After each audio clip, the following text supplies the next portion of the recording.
Well, in this morning's Cracking the Case, I'm looking into a trend in policing. The number of people wanting to become police officers in our country is down. Research shows the majority of agencies are getting fewer applications. So why is this happening? I talked to a former police officer who's now a criminal justice professor.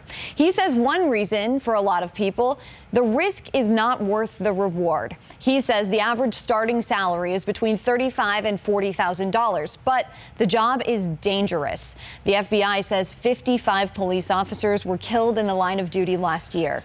Compare that to a warehouse job, for example. There's a starting salary of around $31,000 and significantly less danger. Another reason, he says, is the profession has lost some of its glory and respect. We've lost some of the luster that went with this profession for years because of the 10% that have kind of just ruined it for everybody, and all the videos that you see. It's demeaning to the profession, and it's hurt the profession as well. He says viral videos that show some officers misbehaving has given a false view of policing as a whole.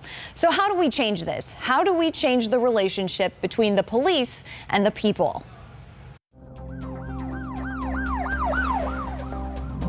An agency is only as good as the relationship that it has with the community that it serves. Dr. David Thomas would know. He was a police officer for 20 years and now teaches criminal justice. He says the shift in how the public views police started after 9/11. Policing's mission changed because terrorism became a part of local policing. He says this meant community policing, going door to door, talking to people, building relationships with the people you serve, went by the wayside. And instead, we just go from call to call.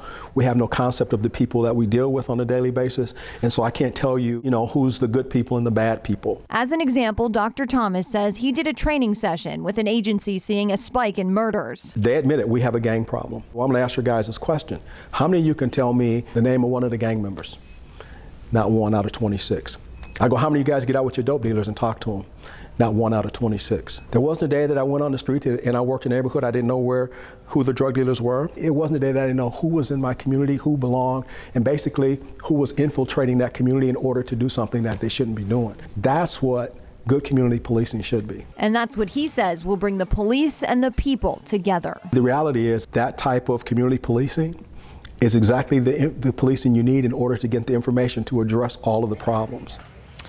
Now, this may not be the first time you've heard us talking about community policing. Fort Myers Police Chief Derek Diggs is a big believer in this approach and said it was part of his mission when he started with the department in 2016.